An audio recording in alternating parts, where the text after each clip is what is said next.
Dismissing your children's struggles doesn't make them stronger, it makes them silent.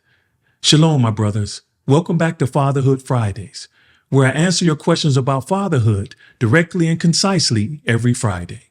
Today's question comes from Brother Yuan, and he writes, can you do a video for fathers who bring up their age to undermine their child's experiences?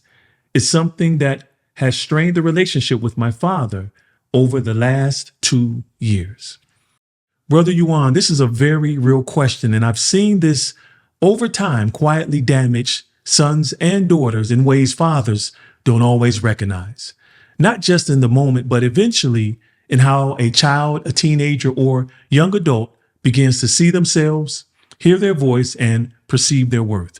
Because when a father consistently minimizes what his son or daughter is feeling, that boy or that girl do not become stronger, they become more distant. They learn that what they feel isn't worth bringing to their father, and eventually they stop saying anything to him. Now, man, let's be honest. Many of us experience this type of parenting from our own fathers. If we were to say we're tired, they'll say, wait until you get a real job, boy. If we say we had a stressful day at school, they'll say, wait until you have bills to pay. And then if we say anything is difficult, they'll say the classic, you don't even know what hard is yet, boy. And now, without even thinking about it, we repeat the same dismissive responses.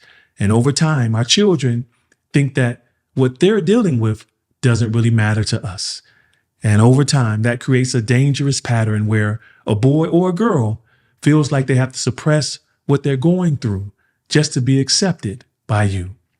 And here's the truth we have to digest as men. Your children's world is just as real to them as yours is to you. It just looks different. You have a boss, they have a teacher. You have coworkers who frustrate you or even disrespect you. They deal with classmates and peers who pressure them and distract them, and sometimes they're even bullied by them. You may sit at a desk trying to complete a task under pressure before a deadline.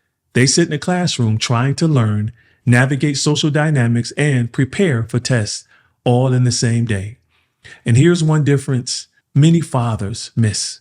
We say, wait until you get an 8-hour job, not realizing that our son or our daughter already has one. School is a 7 to 8 hour mental, emotional, and social demand on our children. But unlike you and I, your children do not yet have the maturity to process it all.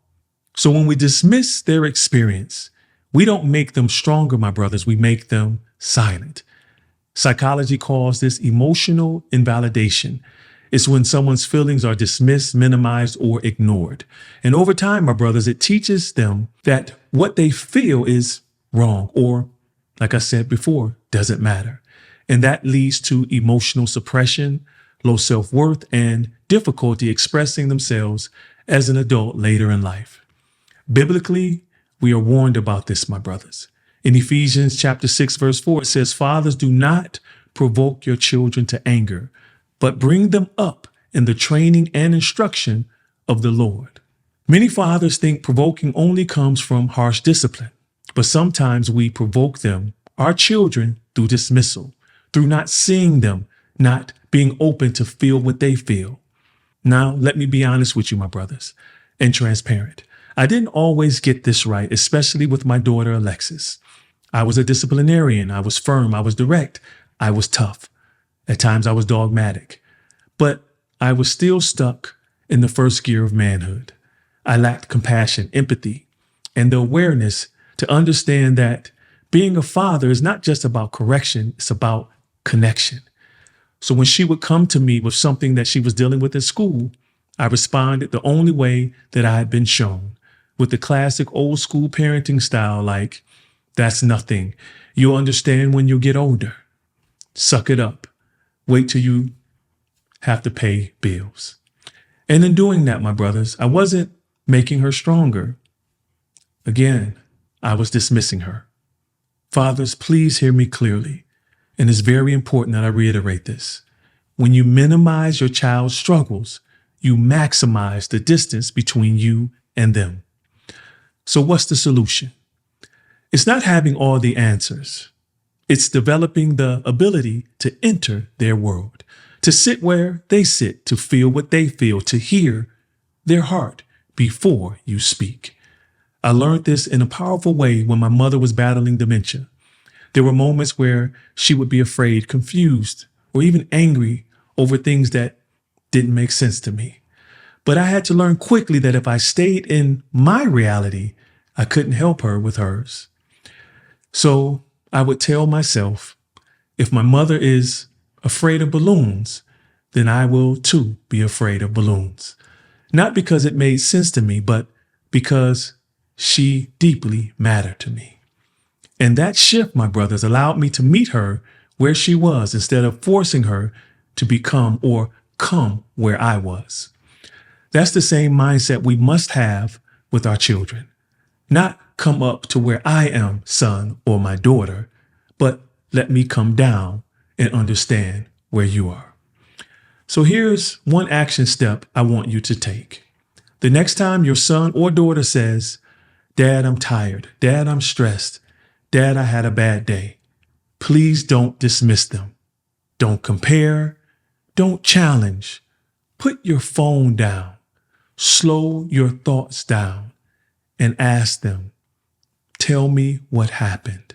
And while they are talking, I want you to pray. Ask Yah the Most High to help you see beyond your own experience and into what your child is experiencing.